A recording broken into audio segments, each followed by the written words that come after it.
Platão foi um dos maiores pensadores da história. Discípulo de Sócrates, seu pensamento foi além daquilo que seu mestre havia proposto. Dessa forma, até hoje lidamos, conscientemente ou não, com aspectos oriundos da maneira platônica de ver e pensar o mundo. É difícil resumir um pensamento tão rico como o de Platão, mas 3 aspectos são cruciais, razão pela qual eles são explicados neste vídeo. O primeiro é a forma idealista e realista pela qual Platão entendia o mundo. O segundo é a solução que ele apresentou para a controvérsia entre Heráclito e Parmênides. O terceiro são suas concepções sobre o que seria o conhecimento. Assista a este vídeo e comece a desvendar o fascinante pensamento de Platão, esse grande filósofo grego.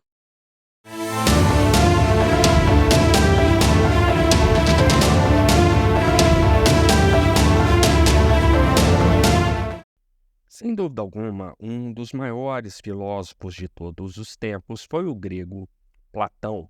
Aluno dedicado de Sócrates, Platão revolucionou a filosofia da Grécia Antiga, não apenas por solucionar controvérsia entre Heráclito e Parmênides, mas também por apresentar proposições absolutamente originais para a época e que até hoje influenciam a nossa maneira de ver o mundo. Este vídeo, portanto, é uma introdução ao pensamento de Platão. Introdução mesmo, e para falar a verdade, uma introdução simples a um pensamento complexo. Platão propôs muito mais do que eu vou apresentar aqui, mas o que eu apresento aqui é suficiente para que você tenha uma boa ideia sobre como o filósofo pensava. E mais uma vez ressaltando que o pensamento de Platão não ocorria no vácuo. Platão estava dentro do motivo religioso básico da matéria e da forma. Portanto, aqueles princípios que nós já vimos desse motivo religioso básico vão influenciar profundamente o pensamento platônico. Então, comecemos aqui com uma breve biografia deste grande filósofo. Ele nasceu no ano de 427 a.C., aproximadamente 28 anos antes da morte de Sócrates. E é Sócrates a grande influência da maneira de Platão pensar. Agora, o interessante é que Platão não era o seu nome, mas seu apelido, e significava ombros largos. Ele vinha de família aristocrática. A sua mãe era descendente de Solon e seu pai do rei de Atenas. Então, Platão já tinha uma condição privilegiada, tanto financeira como intelectual. Ele cresceu num lar em que privilegiava-se muito essa ideia da cultura, do estudo, da vontade de aprender.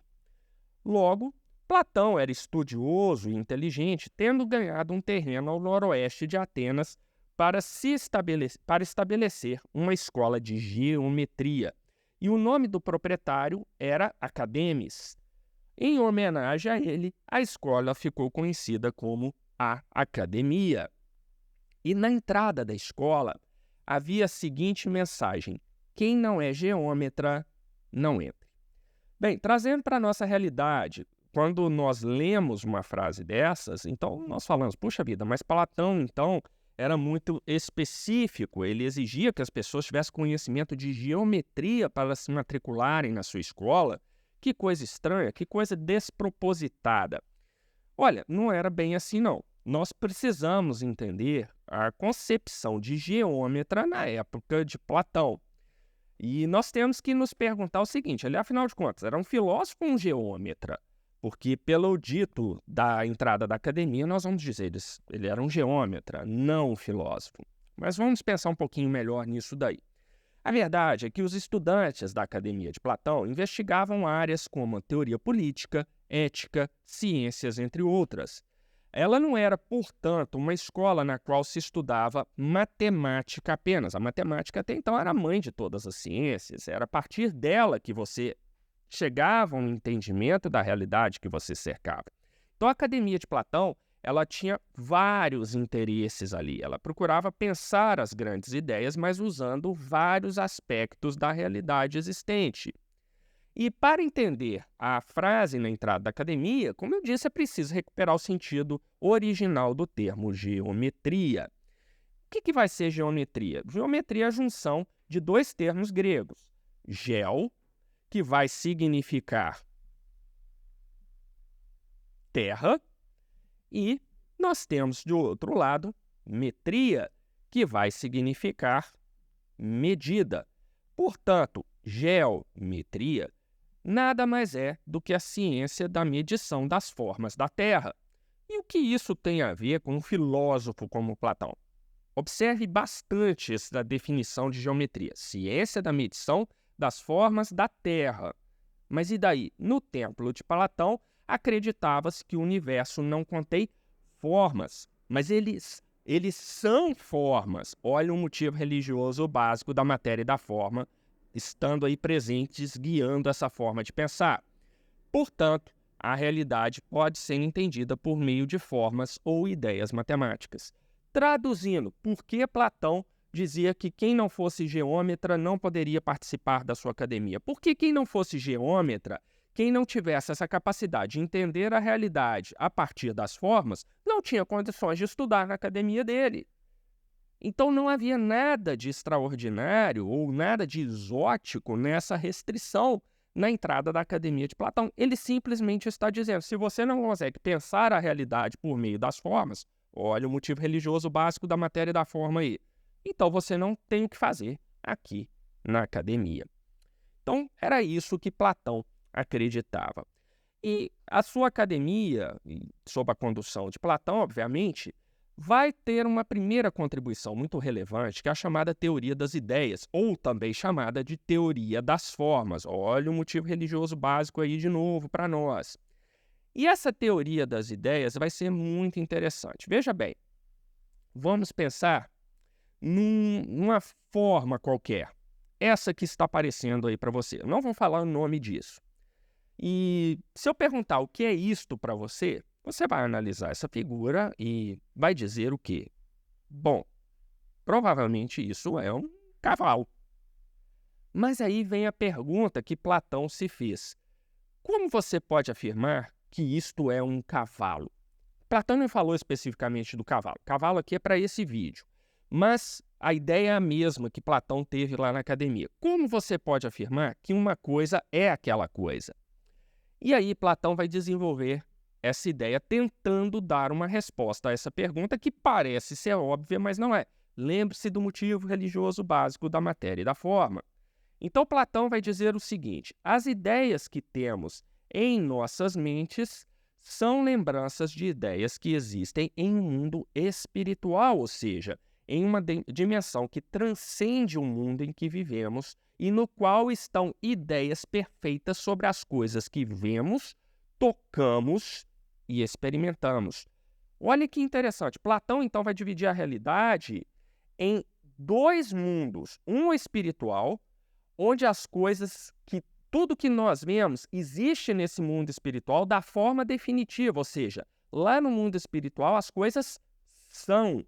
No mundo que vivemos, nós não temos essas coisas como elas realmente são, mas nós temos ideias de como essas coisas são. Olha que interessante isso. Então nós vivemos no mundo das ideias, mas existe um mundo espiritual transcendente onde essas ideias não se apresentam dessa forma. Elas se apresentam como as coisas realmente são. Voltando à pergunta, como você pode afirmar que isto é um cavalo? De acordo com Platão, ele acreditava que há uma eterna e perfeita ideia de cavalo no mundo espiritual. Então, lá no mundo espiritual existe como é o cavalo propriamente dito. A ideia lá é perfeita do cavalo. Porém, no mundo em que vivemos, temos apenas uma ideia arquetípica ou ideal sobre o que seja um cavalo. Em suma, o que conhecemos sobre o cavalo é uma representação imperfeita, ou seja, um receptáculo do que seja realmente um cavalo. Olha que ideia fascinante e profundamente calcada no motivo religioso básico da matéria e da forma. Então, Platão vai lidar com o vir a ser e o ser. E nós vamos dizer que Platão é um idealista, mas ao mesmo tempo um realista. Por quê? O mundo em que vivemos, que é visto e percebido com os nossos sentidos, e, portanto, ele vai ser um receptáculo do que é, E este mundo em que vivemos, que é o receptáculo do que é um mundo do vir a ser. Ele é imanente, é o mundo da matéria. Olha o motivo religioso básico aí por trás. Por outro lado, nós temos o mundo das ideias, que é chamado mundo da forma, onde está a realidade eterna na qual estão as ideias, ou seja, aquilo que é. E esse mundo das formas é o mundo do ser, é o mundo transcendente, o mundo da forma. Então, a junção dessas duas coisas, né, a interação entre essas duas coisas, faz com que Platão seja um idealista e um realista. Ele é um idealista porque ele estabelece que existe um mundo das ideias. Idealismo aí no sentido de que as coisas neste mundo existem em sua forma como elas são. A ideia do que a coisa é, a ideia perfeita do que a coisa é, a forma dela existe neste mundo. Ao mesmo tempo, ele é realista, porque ele fala que nós não vivemos nesse mundo das ideias, o mundo da forma. Nós vivemos no mundo concreto, aquele que é visto e percebido com os nossos sentidos. Então, esse é um mundo que se apresenta como uma realidade para nós. Por isso, Platão era um idealista e um realista simultaneamente. E veja como essas coisas no pensamento de Platão vão se juntar de tal forma que ele vai conseguir trabalhar aquela antítese entre o ser e o vir a ser, ou seja, ele vai conseguir apresentar uma solução para a controvérsia entre Heráclito e Parmênides. E como ele vai trabalhar isso daí? Ele vai dizer que tudo que existe no mundo imanente da matéria, ou seja, um vir a ser, é imperfeito e carece de bondade pura. Platão vai especificar, portanto, que a realidade é má e o mundo imanente da matéria é sujo e corrompido. Apenas um mundo transcendente da forma, onde está o ser, ou seja, como as coisas efetivamente são, é o mundo das ideias, é bom. Olha como Platão vai trabalhar essa ideia que depois vai dar margem, por exemplo, ao gnosticismo, do dualismo. A gente já tinha visto que o motivo religioso básico da matéria e da forma, ele leva a esse dualismo. E Platão vai ser um grande representante dessa forma dual de pensar do pensamento grego. Então, olha só, a realidade é má, o mundo imanente da matéria é sujo e corrompido, mas o mundo transcendente é bom. Então, por causa disso, Platão acreditava que as pessoas devem deixar seus corpos físicos buscando continuamente a redenção que só existirá quando elas passarem a viver no mundo das ideias. Então, veja lá, esse mundo é ruim, esse mundo é imperfeito, os nossos corpos são corrompidos. Platão vai dizer, inclusive, que por causa disso, o nosso corpo impede que nós cheguemos ao mundo das ideias, ou seja, que nós tenhamos, por meio do nosso pensamento, o acesso ao que as coisas realmente são. Nós vivemos nesse mundo aqui, né? Olha o realismo platônico aí. E por esse mundo, nós temos apenas representações do que as coisas realmente são.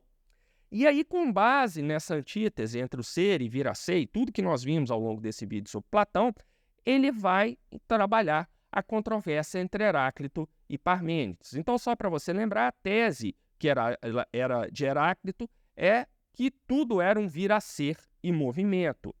Parmênides vai, então, propor a antítese, que tudo é ser e permanência. E faltava, nesse processo dialético, né, de choque entre tese e antítese, uma síntese que não tinha vindo até então. Platão vai prover essa síntese por meio da ideia de que há o vir a ser e há permanência em movimento. Ou seja, o mundo real, o realismo platônico, é o vir a ser. O mundo das ideias, o mundo da forma, é o que é. O vir a ser é o movimento. O que é a permanência. E essas duas coisas coexistem, são duas coisas que fazem parte da realidade. O transcendente do que é e a realidade do vir a ser. Olha só como Platão, então, brilhantemente resolve a controvérsia entre Heráclito e Parmênides. Mas não é apenas essa contribuição que Platão deu à filosofia, à maneira de pensar ocidental. Há uma outra contribuição, dentre as muitas de Platão, que vale a pena mencionarmos neste vídeo. E essa ideia está explicitada num dos diálogos de Platão, que é o Tieteto, ou Teteto, como algumas pessoas gostam de pronunciar. E Tieteto, Platão vai lidar com a seguinte questão: o que é o conhecimento e como nós conhecemos? Ou seja, aqui Platão lida com uma questão epistemológica referente ao conhecimento em si. E é importante, para entendermos o raciocínio de Platão lá em Tieteto, o entendimento que ele tinha sobre a alma e a mente. E olha como isso vai ser importante. Platão, ao reproduzir o pensamento de Sócrates, os diálogos de Platão, na verdade, não é Platão se colocando na primeira pessoa. Ele reproduz diálogos que Sócrates, o seu professor e mentor, teria tido. E uma das ideias de Sócrates, reproduzidas lá em Tieteto, de Platão, é essa que aparece aí para você. Gnóthi seaphton. O que seria esse gnóthi seaphton? É uma expressão grega que pode ser traduzida como conhece-te a ti mesmo. Uma famosa expressão e que é muito usada pelas pessoas sem entenderem que é uma coisa calcada no pensamento platônico.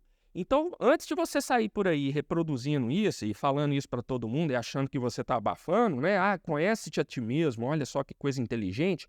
Procure entender que essa maneira de pensar está calcada, primeiro, no motivo religioso da matéria e da forma, e segundo, no pensamento platônico.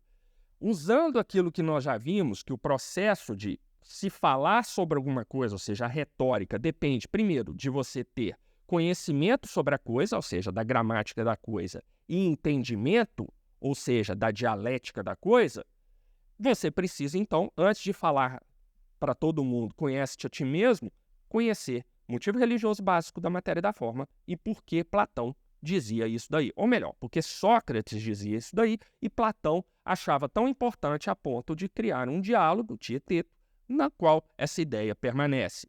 Bom, mas o que significa isso, então?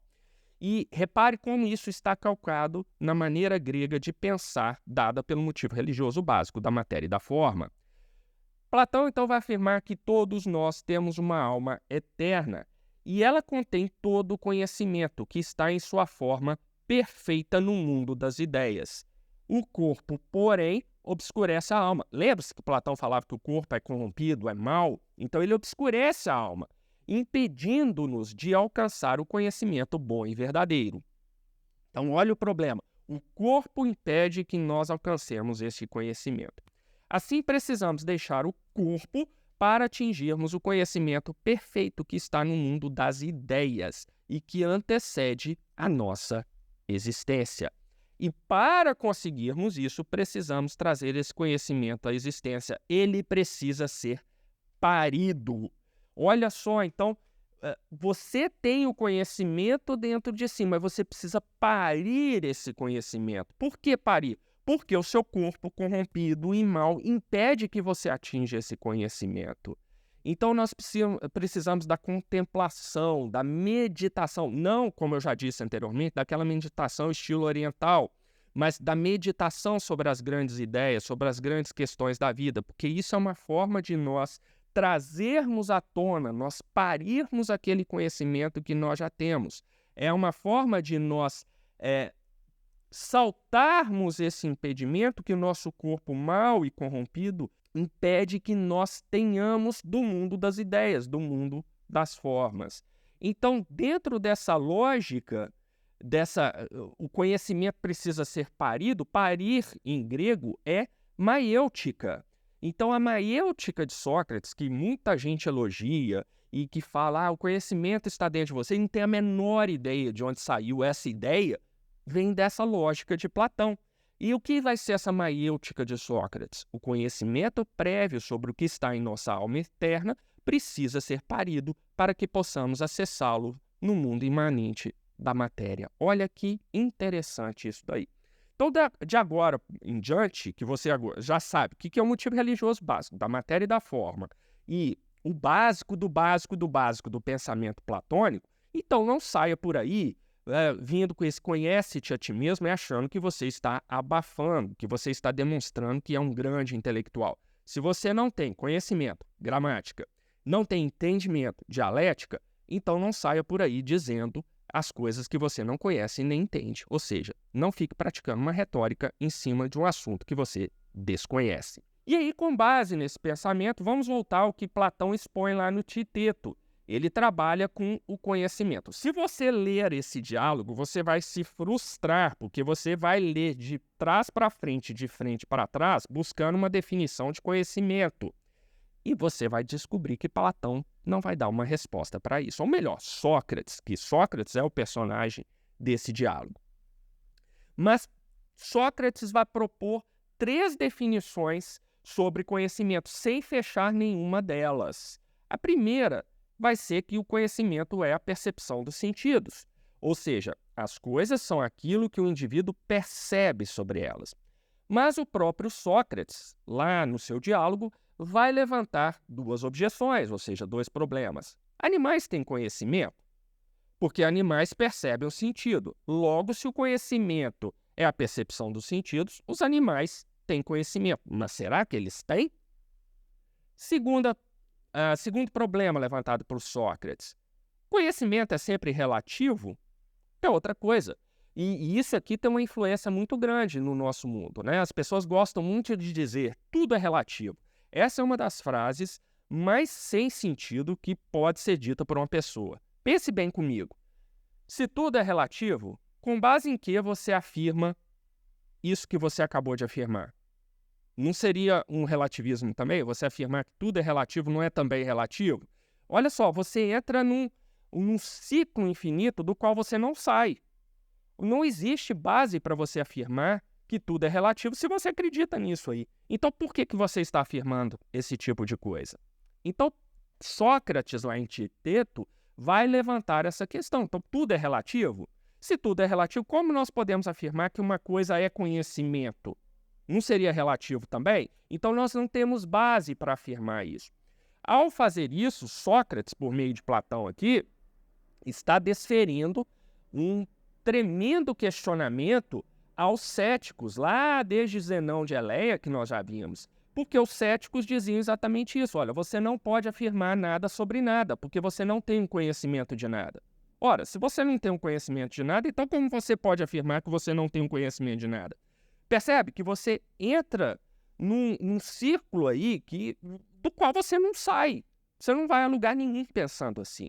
E Sócrates, então, leva a essa questão que, embora o conceito de conhecimento lá no Titeto não seja esse, de que ele é a percepção dos sentidos, até porque Sócrates levanta 2 problemas de grande monta aí que já invalidam essa definição de sentido, mas principalmente esse problema 2 do conhecimento ser sempre relativo, essa pergunta aí, ela é importante para nós até hoje. E o que mais se tem, por exemplo, em universidades hoje são professores e alunos acreditando nessa coisa de que tudo é relativo, sem parar para pensar se isso faz algum sentido. Como você pode afirmar que tudo é relativo? Com base em quê? Não faz sentido, já que tudo é relativo, a sua própria afirmação não faz o menor sentido. A segunda definição de conhecimento lá em Titeto é que ele seria a opinião verdadeira, ou seja, as coisas são aquilo que são. O indivíduo pode ter uma opinião verdadeira ou falsa sobre elas. Quando for verdadeira, é conhecimento. Então aí a gente já tem um outro problema para lidar com o que Sócrates menciona. O indivíduo pode usar a veracidade aplicada a uma coisa para imputar a verdade a outra coisa que é falsa. E isso pode acontecer, ou seja, a opinião verdadeira. Ele pode então usar uma coisa que é verdadeira, né? Uma coisa que realmente faz sentido, uma coisa que já foi comprovadamente tida como verdadeira e aplicar aquilo para uma coisa que é falsa. Como é assim? Como funcionaria isso? Leia o Titeto e você vai ver como Sócrates exemplifica isso de uma forma muito interessante.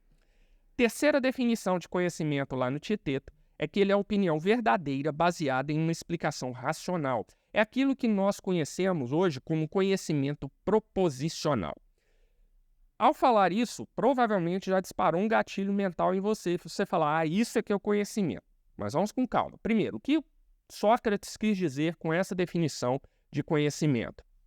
Ainda que o indivíduo tenha uma opinião verdadeira sobre a coisa, ele precisa ser capaz de explicá-la racionalmente para que haja conhecimento. Aí você fala, puxa, é isso mesmo, vou defender, vou usar isso nas minhas aulas, vou falar isso com os meus amigos, vou espalhar isso, o pessoal vai ver o quanto eu sou inteligente. Calma lá. Lá no Tieteto, Sócrates levanta 3 problemas nessa definição. E ele não resolve esses 3 problemas. Então vamos lá.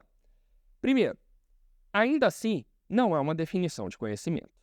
Então, claramente, se você ler essa definição, você vai ver. Mas não é uma definição de conhecimento propriamente dita. E aí vem os 2 outros problemas que eu acho os mais críticos nessa terceira acepção de conhecimento lá no Tieteto. O que é verdade? E o que é racionalidade? São 2 coisas que precisam ser definidas. Há uma definição de verdade, por exemplo, no cristianismo. A verdade é Deus.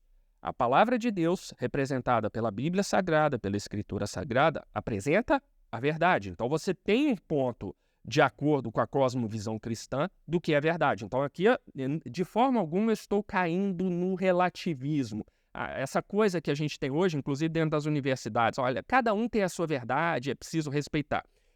Olha, se você vai pensar as grandes ideias, você tem que deixar de lado esse tipo de bobagem. Essa simplificação grosseira que as universidades gostam muito de enfiar na cabeça dos alunos. E simplificação grosseira que vem dos professores que foram ensinados dessa maneira por outros professores. Então você tem um processo aí de degeneração contínua da forma de pensar das pessoas. Não estou falando aqui desse relativismo radical, até porque eu mesmo repudio fortemente essa ideia relativista. Mas Sócrates levanta essa questão. O que é verdade? Aqui eu apresentei a verdade do ponto de vista da cosmovisão cristã.